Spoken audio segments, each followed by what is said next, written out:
Hi friends, అందరూ ఎలా ఉన్నారు? తెలంగాణలో ఒక పెద్ద అప్డేట్ వచ్చేసింది. మే 6, 2025 నుండి టీజీఎస్ఆర్టీసీ కార్మికులు సమ్మెకు దిగుతున్నారు.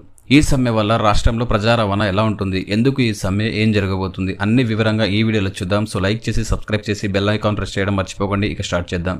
ఏప్రిల్ 7, 2025న టీజీఎస్ఆర్టీసీ జాయింట్ యాక్షన్ కమిటీ అంటే జేఏసీ ఒక కీలక ప్రకటన చేసింది. మే 6 అర్ధరాత్రి నుండి సమ్మె మొదలవుతుందని, మే 7 నుండి మొదటి డ్యూటీతో పాటు బస్సులు పూర్తిగా ఆగిపోతాయని చెప్పారు. దీనివల్ల రోజు 60 లక్షల మంది ప్రయాణికులు ఆధారపడే టీజీఎస్ఆర్టీసీ సేవలు నిలిచిపోయే ప్రమాదం ఉంది. అసలు ఈ సమ్మె ఎందుకు, దీని వెనుక కారణాలంటే ఇప్పుడు చూద్దాం. సమ్మె వెనుక 21 కీలక డిమాండ్లున్నాయి. జేఏసీ నాయకులు ఈ డిమాండ్లను సాధించే వరకు వెనక్కి తగ్గేది లేదని చెప్పారు. మరి ఇందులో కీలక డిమాండ్స్ ఏంటో ఒకసారి చూద్దాం. నెంబర్ 1, ఆర్టీసీని ప్రభుత్వంలో విలీనం చేయడం. ఇది వాళ్ళ ప్రధాన డిమాండ్. 2013లో ప్రతిపాదన వచ్చినా ఇప్పటి వరకు అమలు కాలేదు. కాంగ్రెస్ పార్టీ ఎన్నికల మేనిఫెస్టోలో హామీ ఇచ్చిన 14 నెలలుగా అధికారంలో ఉన్న ఎటూ తేల్చలేదని కార్మికులు ఆగ్రహంగా ఉన్నారు. నెంబర్ 2, వేతన సవరణ. 21వ వేతన సవరణ కమిషన్ ఏర్పాటు చేయాలని, 2021 నుండి పెండింగ్ లో ఉన్న 2 పీఆర్సీలను అమలు చేయాలని కోరుతున్నారు. అంతేకాదు రిటైర్డ్ ఉద్యోగులకు 2017 నుండి బకాయిలు కూడా చెల్లించాలని డిమాండ్. నెంబర్ 3, ఎలక్ట్రిక్ బస్సుల వివాదం. ఎలక్ట్రిక్ బస్సులను ప్రైవేట్ సంస్థలకు అప్పగించడం వల్ల డ్రైవర్ల ఉద్యోగ భద్రత దెబ్బతింటోందని ఆందోళన వ్యక్తం చేస్తున్నారు. ఈ బస్సులను గవర్నమెంట్ కంట్రోల్లోనే ఉంచాలని వాళ్ళ అభిప్రాయం.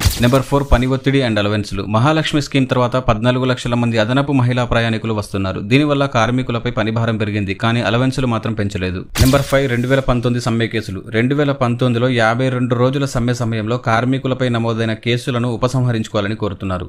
ఇవి కొన్ని ముఖ్యమైన డిమాండ్లు మాత్రమే. ఈ సమస్యలని పరిష్కారం కాకపోతే సమ్మె తప్పదని జేఏసీ స్పష్టం చేసింది. సరే, ఈ సమ్మె గురించి పక్కన పెడదాం. అయితే ఇది టీజీఎస్ఆర్టీసీ కార్మికుల మొదటి సమ్మె కాదు. 2019లో కూడా 52 రోజుల పాటు భారీ సమ్మె జరిగింది. అప్పటి ప్రభుత్వం దాన్ని గట్టిగా అణిచివేసింది. కొంతమంది ఉద్యోగులు ఉద్యోగాలు కోల్పోయారు, 4 గుండెపోటుతో ప్రాణాలు కోల్పోయారు. ఈసారి కూడా ప్రభుత్వం ఎలా స్పందిస్తుందనేది కీలకం. జనవరి 27, 2025న సమ్మె నోటీస్ ఇచ్చినప్పుడు ఆగస్టు వరకు వాయిదా పడింది. కానీ ఇప్పుడు మళ్లీ మే 6ని ఫైనల్ చేశారు. ప్రభుత్వం చర్చలకు ఆహ్వానిస్తే సమ్మె ఆగే అవకాశం ఉంది, లేకపోతే రాష్ట్రమంతా రవాణా స్తంభించే పరిస్థితి వస్తుంది. మరి ఈ సమ్మె వల్ల ఎవరు ఎక్కువ ఇబ్బంది పడతారు అంటే ఇంకెవరు, సామాన్య ప్రజలే. టీజీఎస్ఆర్టీసీ రోజు 36,593 రూట్లలో 10,000 బస్సులతో 60 లక్షల మందికి సేవలు అందిస్తుంది. సమ్మె జరిగితే విద్యార్థులు, ఉద్యోగస్తులు, రైతులు అందరూ ఇబ్బందులు ఎదుర్కోవాల్సి వస్తుంది. జేఏసీ నాయకులు ప్రజల సహకారం కోరుతూ మా ఉద్దేశం సేవలను మెరుగుపరచడమే, ఇబ్బంది పెట్టడం కాదు అని చెప్పారు. కానీ ప్రభుత్వం స్పందించకపోతే పరిస్థితి తీవ్రంగా మారొచ్చు. ఇప్పుడు $1 మిలియన్ ప్రశ్న, ఈ సమ్మె చేయకుండా ఉండాలంటే ఏం చేయాలి? Very simple. ప్రభుత్వం చర్చలకు ఆహ్వానిస్తే ఒప్పందం కుదిరే ఛాన్స్ ఉంది. లేకపోతే 2019 లాగే గట్టి చర్యలు తీసుకుంటుందా, కార్మికులు వెనక్కి తగ్గుతారా, లేక ఆఖరి వరకు పోరాడతారా? ఈ సమ్మె తెలంగాణ రవాణా వ్యవస్థను ఎలా ప్రభావితం చేస్తుందో చూడాలి. మీ అభిప్రాయం ఏంటి కామెంట్లో తప్పకుండా రాయండి.